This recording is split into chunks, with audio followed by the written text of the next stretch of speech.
Archives of Prasar Bharati presents the timeless treasure of golden era.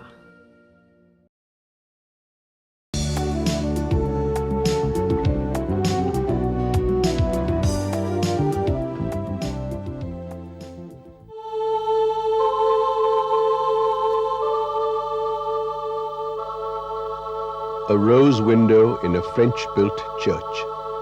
A gentle Gallic light on India. We are in Pondicherry, once a French enclave on the southeastern coast of India.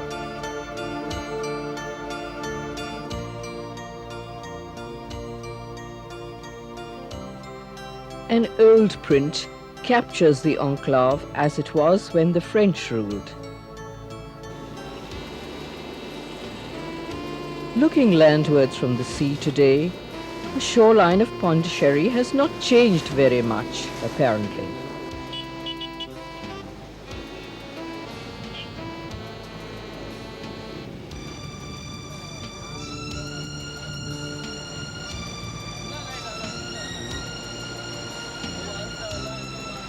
The promenade still has a certain unhurried Mediterranean feel about it.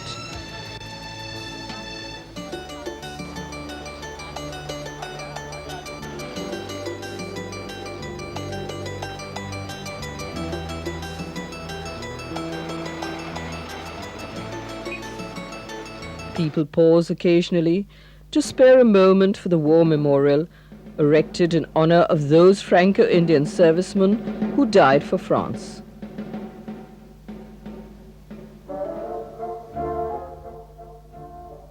General Duplessis' statue has been moved to one end of the promenade, but he still stands proudly looking northwards towards Fort St. George in Madras. His forces took it in 1746, but they had to return it to the British 3 years later. In the creatively displayed exhibits of the Pondicherry Museum, Duplessis' desk is given pride of place, as if he had just stepped out to pursue Clive.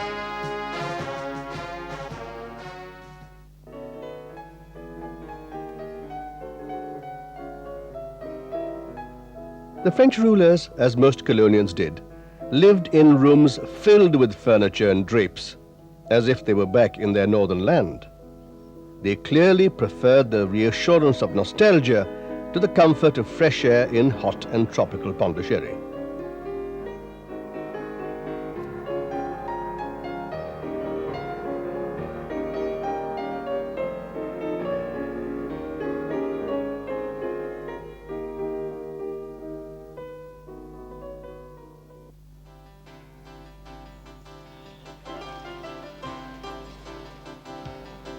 Happily, the dye-straight streets funnel cool sea breezes behind bougainvillea dripping walls.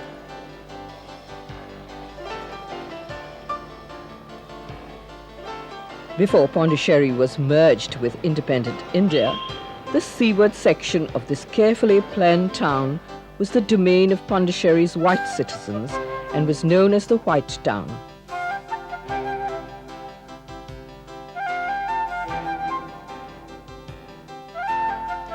Today, racial distinctions have gone, although the streets still proclaim their French names and many of the inhabitants still prefer to cycle as they do in the smaller towns of France. Curiously, the Ganesh temple has always stood in the so-called White Quarter.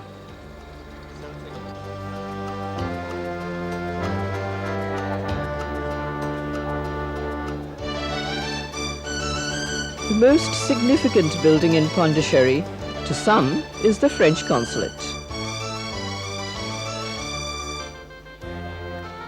Also the Veterans Club. Citizens of the former colony who have served in the French army still draw their pensions in French francs and assemble in the Foyer du Soldat on formal occasions. In the same French colonial style is the Sri Aurobindo Ashram. A revolutionary thinker, Aurobindo Ghosh, came here in the first quarter of this century. So too did patriot poet Subramanya Bharati, fleeing certain imprisonment in British India. The French protected both the sage and the poet, allowing them to develop their inspirations in freedom. Today, it is much easier to get to Pondicherry than it was in those bad old days. Though Pondicherry has its own small airport, it is mainly served by Madras Airport, 162 kilometers away.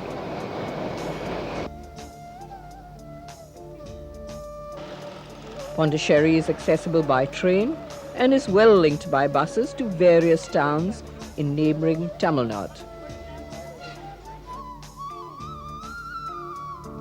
Accommodation ranges from the state-run beachside hotel with rooms priced at 1,150 AC double to this new hotel in town whose tariff is 650 AC double. This water mansion was built by Emperor Napoleon III to honor a legend. Long ago, a touring king mistook a house of entertainment for a temple and paid his homage to it. When he learnt the truth, he was so enraged that he ordered it to be destroyed. Sad that she had even inadvertently deceived her king, the hostess of the mansion agreed to dig a well and a reservoir for the public. To honor her civic gifts, this pavilion was built in a park patrolled by kepi-capped policemen.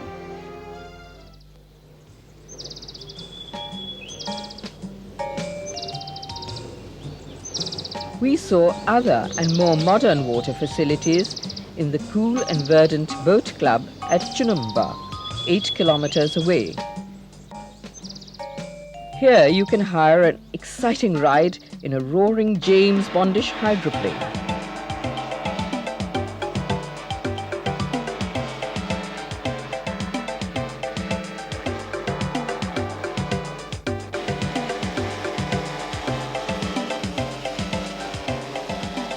Or you can opt for the more conservative puttering outboard, catamarans or kayaks, which glide with apparent ease over the backwater.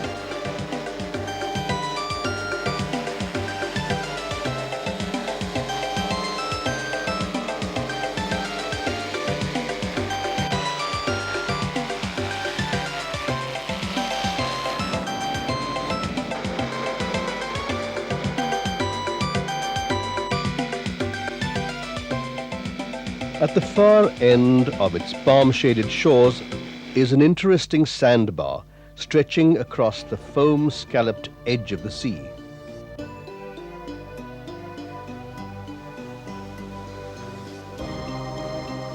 It's very private, very lonely, very much a Robinson Crusoe sort of place. For as little as 30 rupees, you can buy a getaway day with the use of a beach umbrella, a mat, and a hamper for your picnic lunch.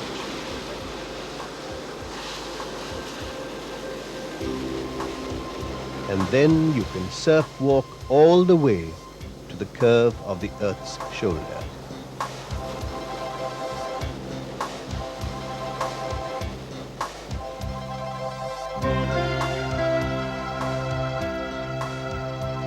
Next morning, in the dawn's early light, we looked out from our hotel balcony at Kalapet, the northern enclave of Pondicherry and 13 kilometers from town.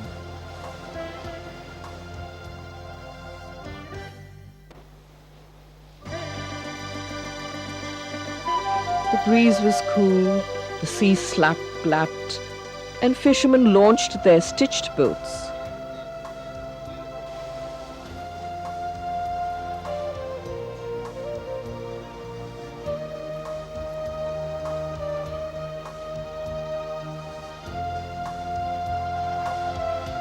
Seafood in Pondicherry is hopping fresh, and a walk on a dawn-plated beach is certain to work up an appetite as sharp as a razor's edge. The sea was a temptation. We boarded a sturdy fishing boat and chugged out. Once Pondicherry was a bustling 2nd century port known to classical geographers of Greece and Rome as Puduk. Later, it formed part of the Pallava, Chola, Vijayanagar and Nayak empires. The French arrived in Pondicherry in 1673.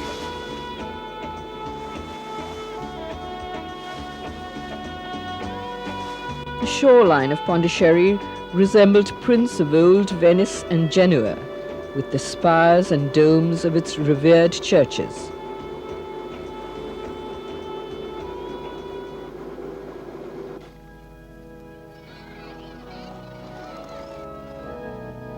The striking red and white church of the Sacred Heart has some very appealing stained glass windows. They fracture the light and lay it gently across the altars.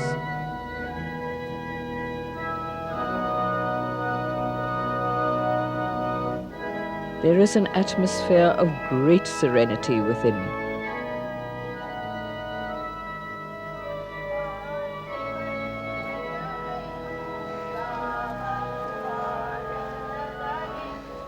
The far simpler cathedral church features a statue of Christ donated by a devotee from Saigon.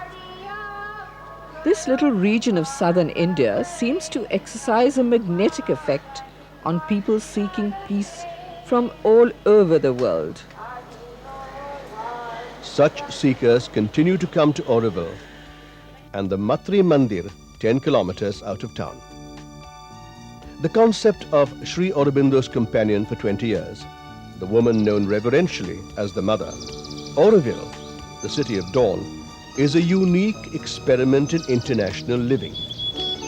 The multifaceted globe of the Matri Mandir, in the Mother's words, is the living symbol of Auroville's aspirations for the divine, a place to find one's consciousness. Self-actualization, to do what you can do best, seems to lie at the heart of the Auroville movement.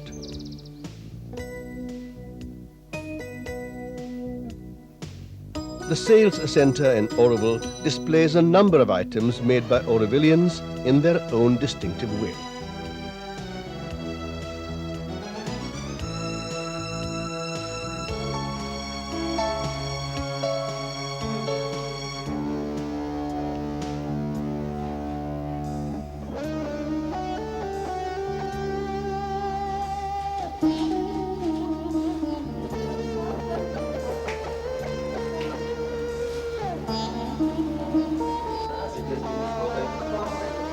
Facilities in Auroville, including its snack bar, have a distinctly eclectic look, spanning the world. Alternative lifestyles and ecological concerns seem high on the agenda of the international community of Auroville, said the Mother. The gardens are as important as the Matri Mandir itself. This concern with the environment has also resulted in vast areas of once degraded land now being covered in green forests. The French colonials loved gardens. They also loved works of art. In the garden around the so-called water mansion stand carved stone pillars removed from an old temple. Stone pillars also encircle Mahatma Gandhi's statue on the promenade. The platform here once held a statue of Governor Dupleix. Seeking the origin of these pillars, we drove out of Pondicherry to the temple of Venkataramana in Jinji, also called Senji. This temple, 67 kilometers away from Pondicherry, is in a mountain-encircled plain and is full of carved pillars. It was built between 1540 and 1550 by Mutayalu Nayaka, a satrap of the Vijayanagar kings. This 400-year-old shrine is the largest in the defensive complex of forts and hills of Senji. This left-handed Krishna was among the many beautiful carvings we discovered as we walked through a grove of sculptured pillars, past panels enriched with tradition.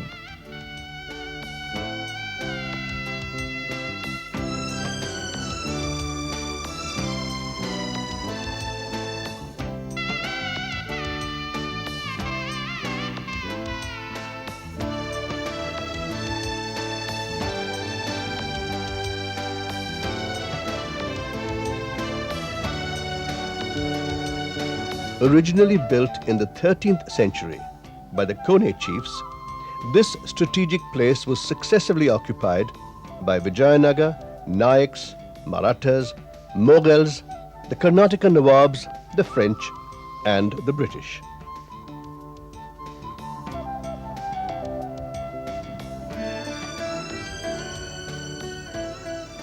The stone paved ascent to the lesser Krishnagiri mountain calls for a certain sure-footedness up the last quarter of the climb.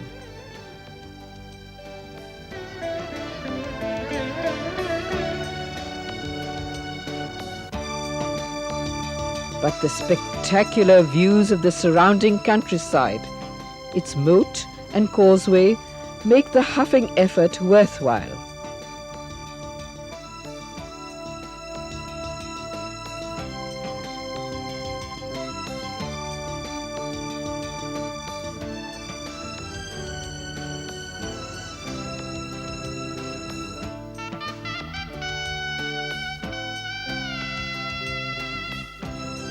Atop the mountain, the ruins of a granary, a well, a pillared hall, an audience chamber, and shrines are impressive.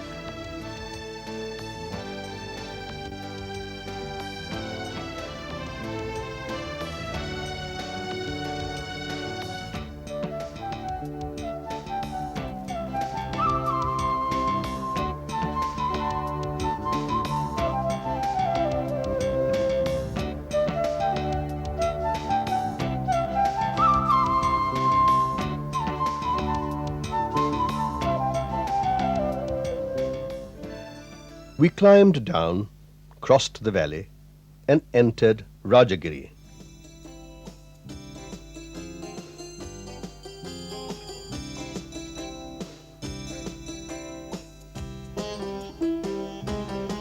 Clearly, this was both a fort and a palace.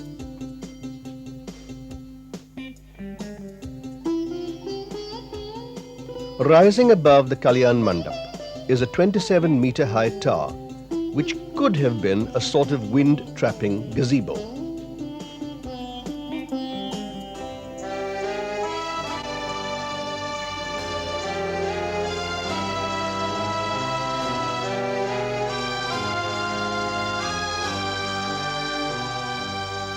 A huge elephant tank spread for the military pachyderms.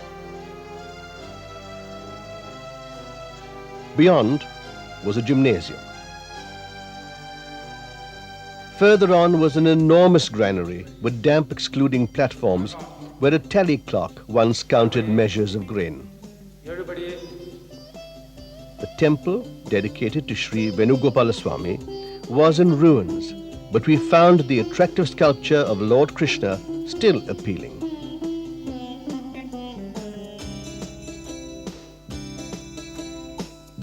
Looking down from the massive walls, we saw the Devi temple and the shrines of Kanniyamma Koil, or the shrines of the Seven Virgins, around a silent pool.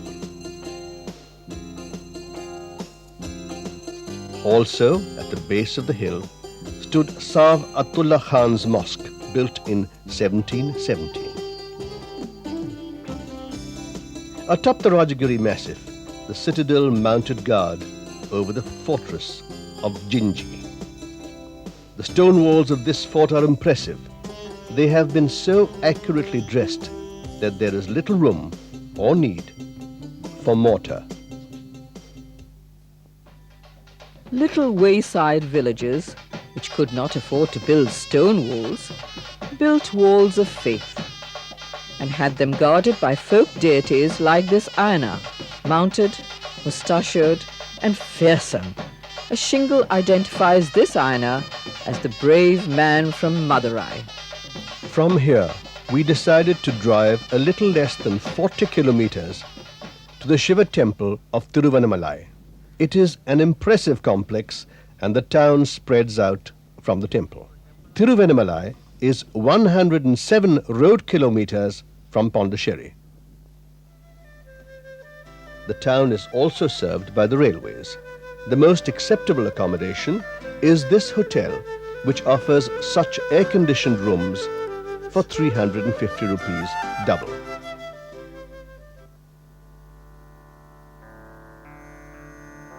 The temple hugs the base of Arunachalam mountain.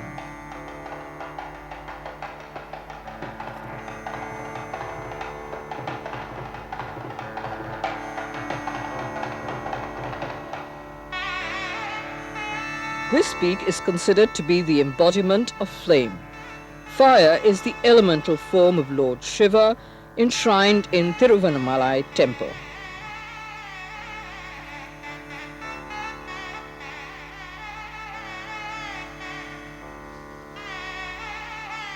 The sheer size of the temple, with its 9 tall gate towers or gopurams and 9 sanctum domes or vimanas, speak either of great age or great popularity, or both.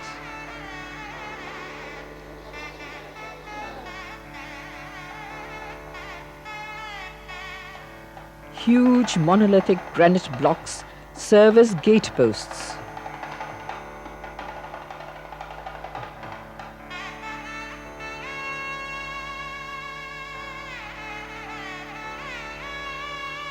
Subsidiary shrines honor folk deities such as Shanmugam, Durga, Nandi, the snake gods, fearsome Kal Bhairav,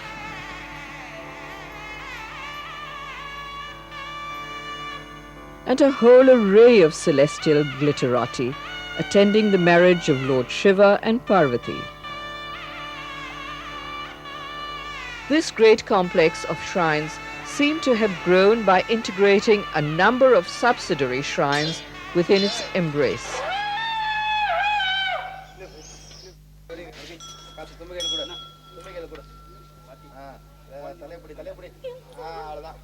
It is an inexhaustible anthology of faith, but sadly, we cannot linger.